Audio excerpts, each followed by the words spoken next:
Hi, and welcome to Ministry Mondays with Meg. I'm Meg. I am Reverend Meg Biddle, and I am the National Coordinator of Ministry Life and the American Baptist Personnel Services. And I currently serve at ABHMS, the American Baptist Home Mission Societies, at the headquarters in King of Prussia, Pennsylvania. Um, Thank you, everybody, for joining us today.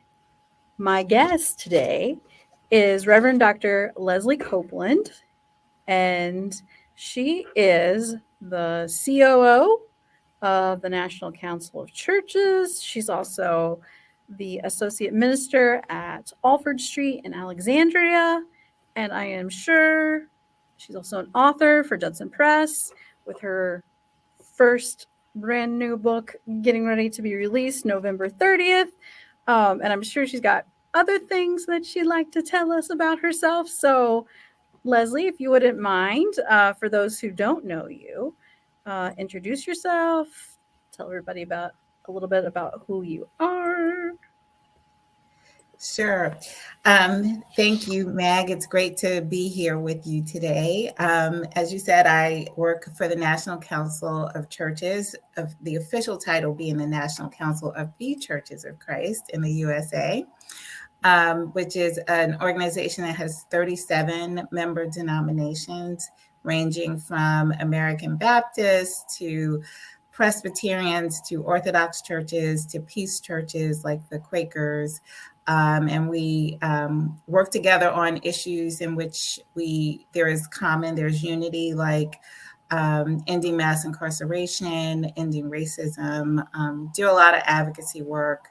And there's a whole theology commission, is actually called a convening table now, the Faith in Order, and also do have the copyright for the New Revised Standard Version, updated edition of the Bible, and have the Christian education convening table the Committee on the Uniform Series, which works on the International Sunday School lessons that some people may or may not be familiar with. So I've worked there. This is my second time working at NCC. I worked there in the early 2000s as well. I also used to be Director of Communications and Development for the DC Baptist Convention, which is affiliated with American Baptist Home Mission Societies and American Baptist Churches. Dr. Hagray was my boss for a little bit before he moved on to do other things. I'm one of the associate ministers. There are many at Alfred Street Baptist Church in Alexandria, which is my home church that does a lot of great ministry and missions work, not only in Alexandria and Virginia and the whole Washington, D.C. metropolitan area, as well as nationally and abroad. So I think that's just a little bit about me. And it's great to be here with you. Yeah. I mean, thank you for being a part of this, but a little bit about you. I mean, it sounds like you're pretty busy to me. Yes.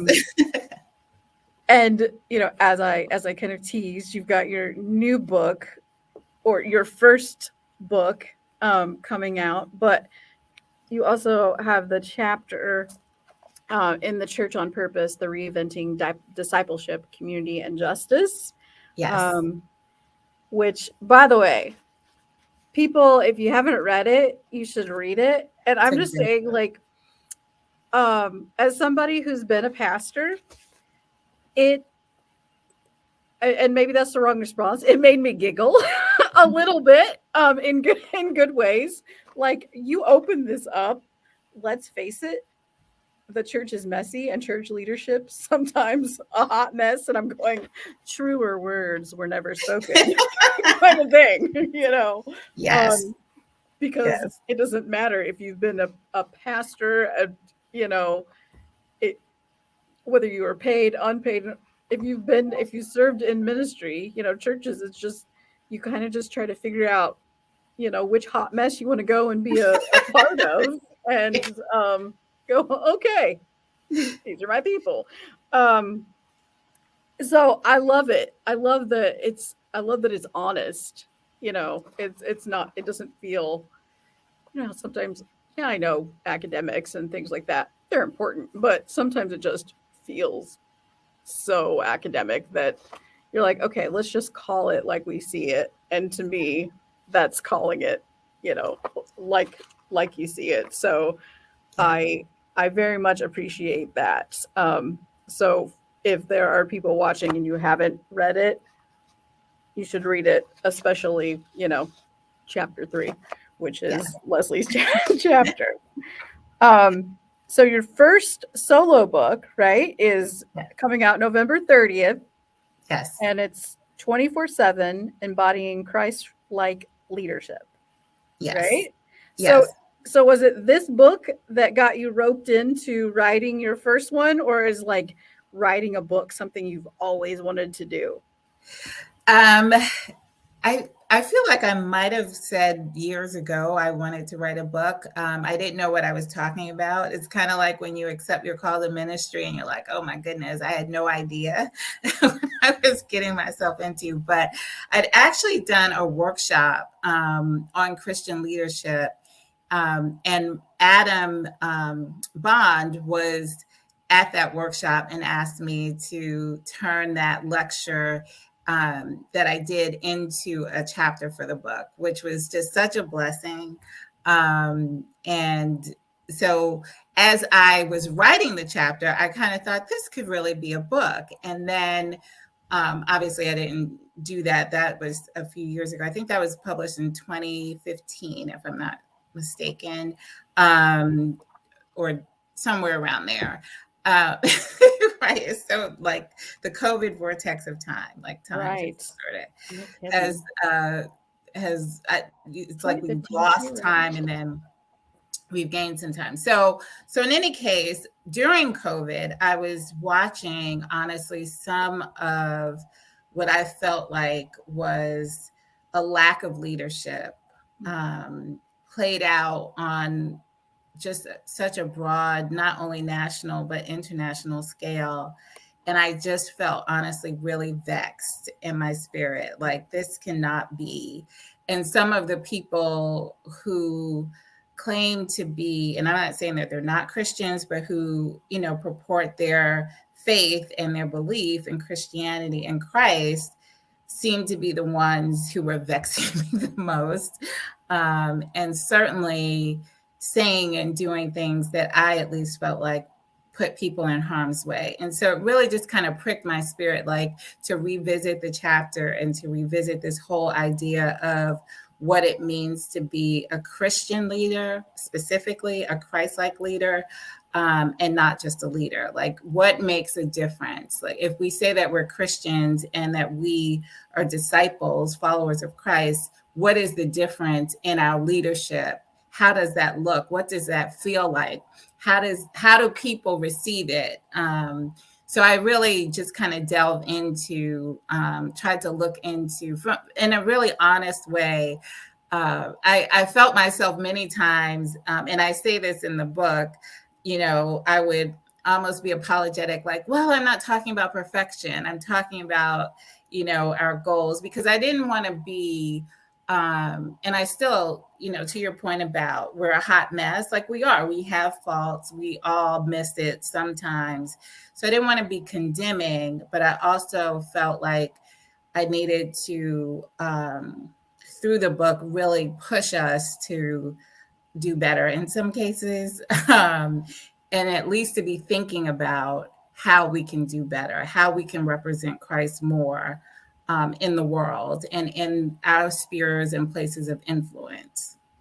But don't you think that sometimes we really, need to be condemning to go, this kind of behavior is not okay from people who are claiming to be Christians?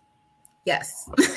And there's a part in there that the editors, let me just give a shout out to the editors, like Judson, Rachel, and Yeah. Cheryl. There were some parts where I felt like even when I reread it, I'm sure Meg, like you write something and then you go and you rewrite and you're like, whoa, what was I thinking? And so there were some parts that I, kind of went in on people who I feel like do need to be rebuked, right? To use that language. And yeah, and I think that was part of the reason, part of the drive, I think, to really just get this out into the world, because as you know, there's a lot of talk right now even about Christian nationalism, and there are people who I feel like are misrepresenting our faith in ways that are really harmful to other people, and certainly they don't draw people to Christ. So I feel like I'm a justice advocate and I'm an evangelist at heart. And so, when I see stuff like that, I like lose sleep over it. I'm really mad. I'm wanting to, yell at people, scream at people. Not that I do it, but sometimes people are a hot mess, it's like, you can do better than this, Right. and now is a moment for us to be doing better. I agree. And I think you summed up pretty well what a lot of us feel like. We feel like we've been screaming for so long. We're not those people. We don't feel like that. We don't love like that. That's not love. Right. That's quite the that's quite the opposite. God is not conditional. God, God is loving all God's people, not just what fits in a box, or that kind of thing. And you really get tired of yelling.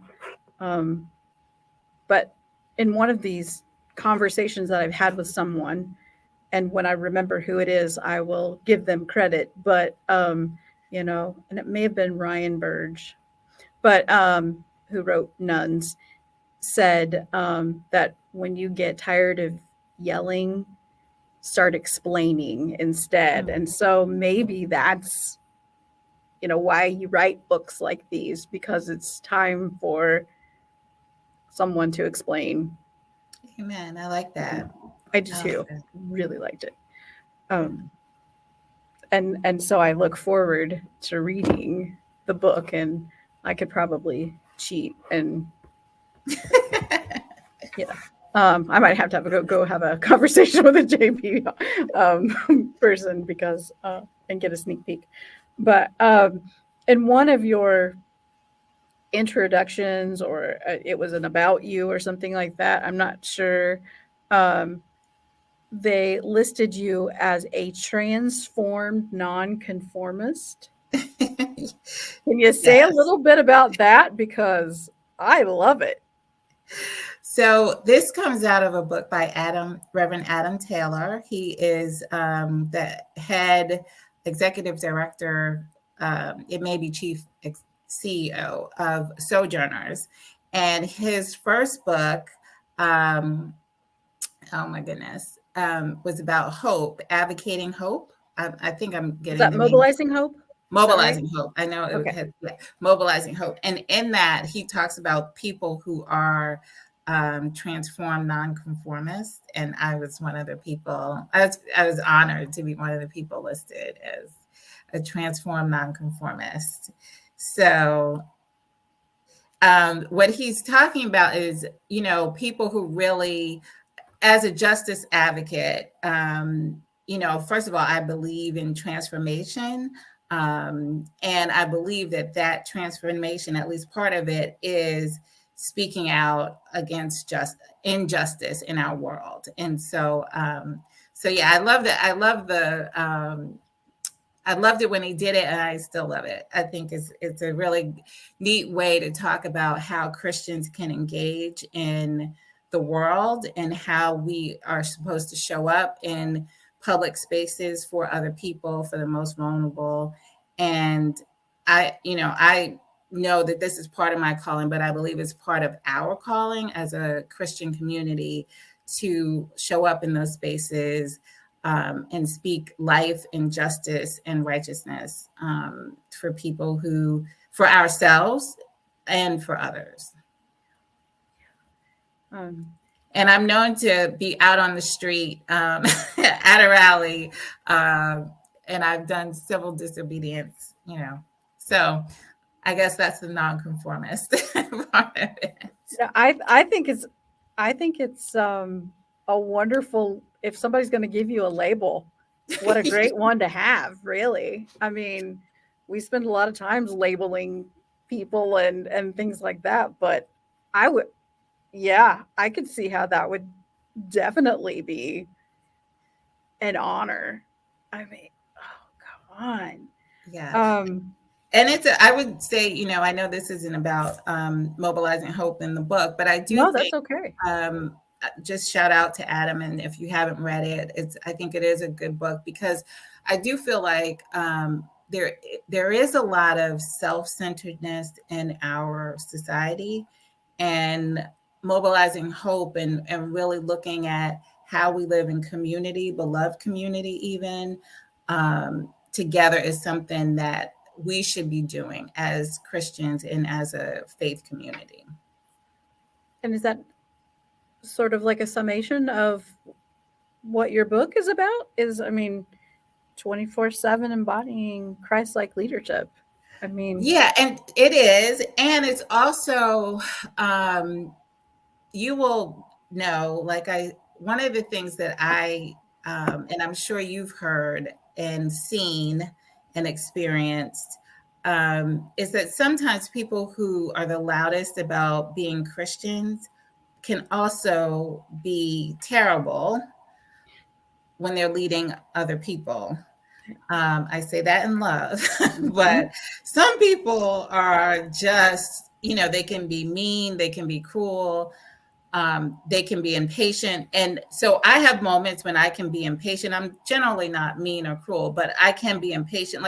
So again, I'm not talking about perfection, but what I am talking about is when we say that we're transformed, there's something that should be different about when we are Christians who are leading, whether we're at church or if we have a corporate job or if we, are whatever space that we're in a nonprofit, volunteer, whatever space that we're in, when we are leading, there ought to be something about us, about how we lead, about how we care for people, that shows that we're not just reading off, what Fortune or Business Week said or whatever other, space that talks about leadership, but that there's a Christ-like way in which we engage with people and with our world that separates us and sets us apart, and really in some ways is evangelism without being evangelism, is discipleship without being discipleship, so that really is kind of the crux of it, that when we're Christians and we say that we're leaders and we're occupying space as leaders, that we should really be striving to embody what it means to be Christ-like in those spaces. I think one of the biggest honors people can give those of us who serve in ministries in various ways is when they say things like, "You seem like a real person," you just seem normal, good, I don't intend to, come in with the swords blazing, things like that. And I'm not going to overthrow the tables, although, there have been times where that seemed like a good idea. But I think for them to just get that leaders are human, and like you said, you can get frustrated with people, but not cruel, right? And not abusive, and definitely not abusive. But we do know those people who are not maybe they have their own work to do or whatever the case may be. And so what I try to really drive the point home is that I'm really not talking about us being perfect or not having a bad moment or not needing growth ourselves, because I mean, that's part of the process is that we're all growing. But what I'm talking about is being intentional about our faith in a way that it shows up in our leadership. Yeah. And that's perfect. Your doctoral thesis, In the Public Eye and in Harm's Way. Yes. So that is a clergywoman's viewpoint of domestic violence, like a partner, right? Is that that's what we're talking about in that?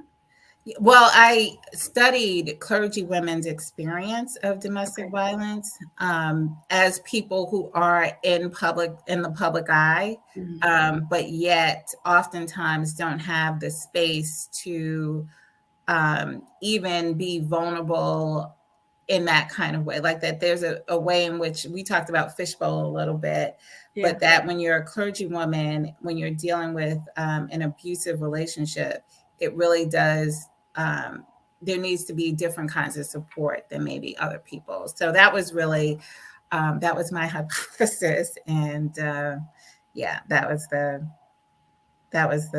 focus of the thesis. I think you write about things that people need to read, that it has purpose. And that's what I like. I mean, I know we haven't met in person yet, but you'll be at Space for Grace, so we'll get to see you there.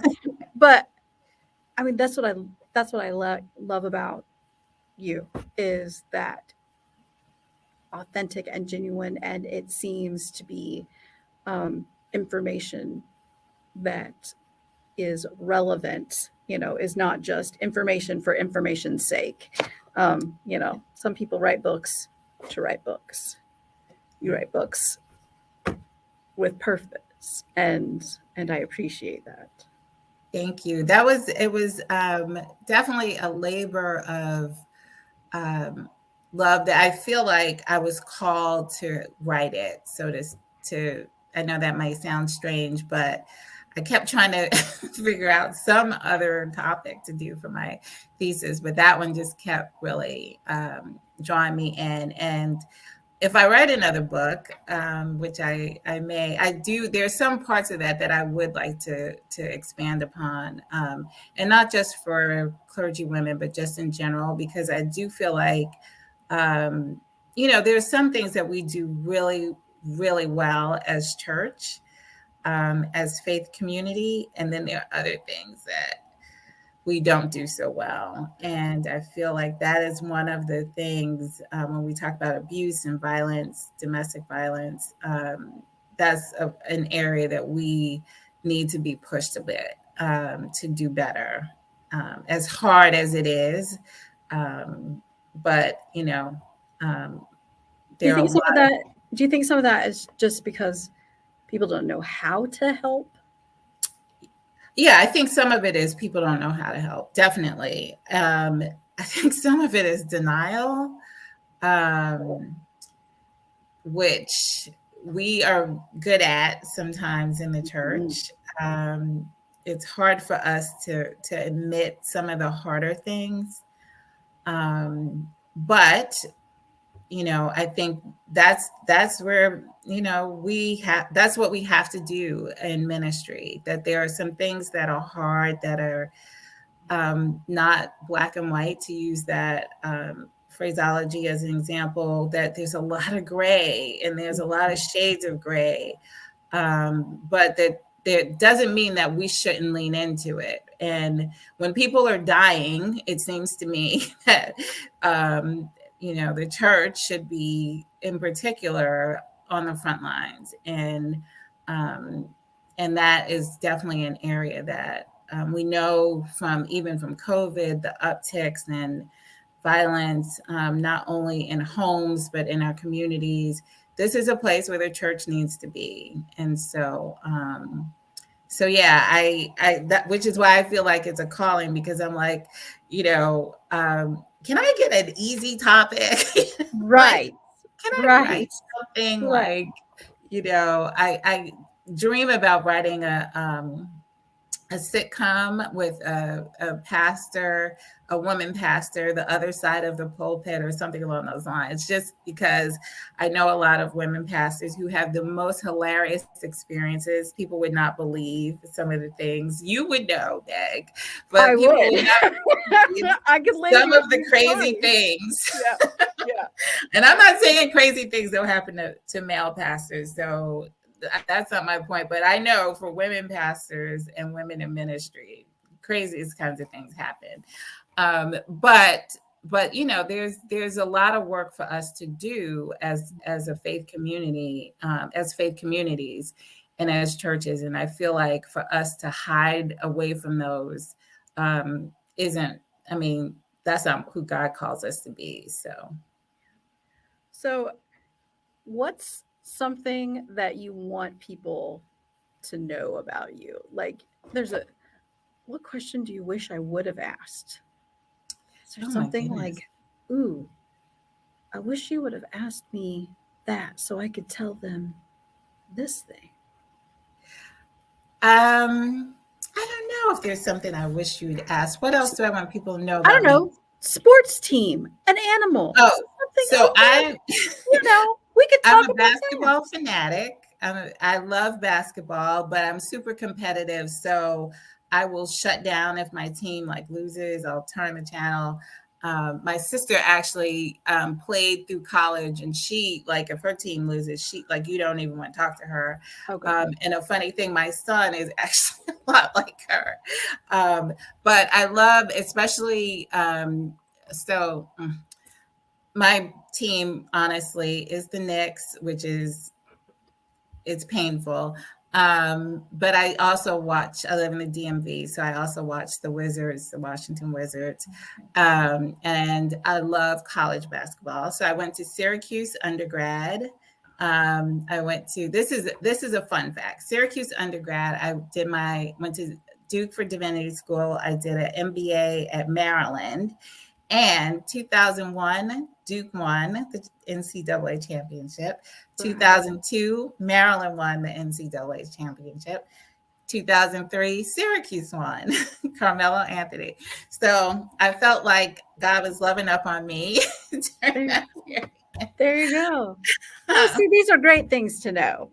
It's a great thing to know. Then They I love are great soccer things. because my kids played soccer, and I just got hooked on it. And my daughter played 1 year in college, and so we go play soccer, go watch soccer a lot now. Okay. Yeah, so I guess those are fun. Those are fun things, and I love the beach. But you're going to come to that.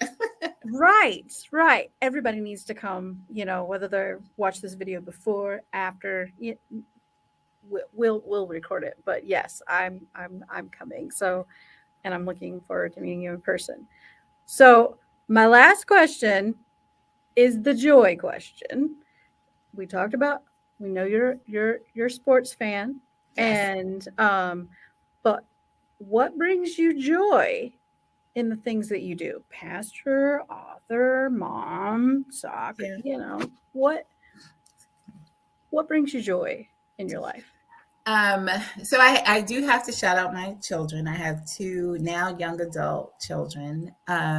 They do bring me joy. They keep me grounded, and they keep me up to speed on their generation, and a lot of things that I would totally miss if it weren't for them.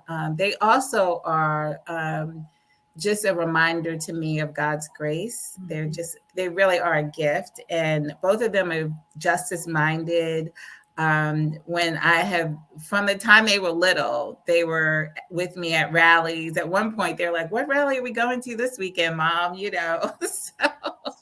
And so it just something, it got in their system. And they're both Christians. They go to church. I know a lot of people in their generation don't necessarily, but they go, they're happy about going to church. They feel like they're connoisseurs of church because they've been in so many different types of churches with having me as a mom. And so they bring me joy. I shared with you, I recently had a death in my family, and my whole family, extended family, was able to get together, and that was joyous. I mean, shout out to the Dunbar Walker family. I really do get a lot of joy from the generations, and how we get along, and then sometimes don't always get along, but it's always there's a lot of love that is in my Dunbar Walker family. And then the beach gives me joy, because I think everybody should have time at the beach and just watch the waves go in and out, and walk on the sand and just marvel in the beauty of God's creation. And the beach is just one place that I love to go, that always reminds me that God is a creator as well, is the creator. And I get a lot of joy from being at the beach. This might be the best answer yet that I've had to this question. So I appreciate it very much that you've come from all angles and you've included a little bit of everybody. So shout out to Dr. Leslie's family, and wonderful supporters, and your people, your people. So, for those that are watching, one, thank you for watching. You can catch Ministry Mondays with Meg on Mondays, usually at 11, on Facebook, Judson Press, ABHMS Facebook page, YouTube. You can find us. We're around. Or you can just Google us, Ministry Mondays with Meg, and up will pop. And you can watch this episode over and over and share it with your friends, whatever. But for those of you who are watching and coming to Space for Grace, make sure you look for Dr. Leslie and say hello and be like, "Hey, I saw you on." And we'll see what we can do to, make you Baptist famous, and get her books. New book for 24/7, Embodying Christ-like Leadership, coming out November 30th. And that will be on Judson Press, and I'm sure you'll be able to find it on other sites. You can pre-order, I believe. Also. Oh, we can pre-order. Awesome. I do like pre-ordering. It's fun to be able to get it first. So make sure you support Dr. Leslie and her endeavors, and go and read that Church on Purpose. That's also a great book, and you can get it, I'm sure, on Amazon, but at Judson Press as well. So all of that being said, thank you, Reverend Dr. Leslie Copeland, for your time. And I am grateful for you and your gifts in ministry, and keep doing the good work. And thank you. Thank you, Meg. This has been great. Really glad to be with you. I'm so glad. I'm glad.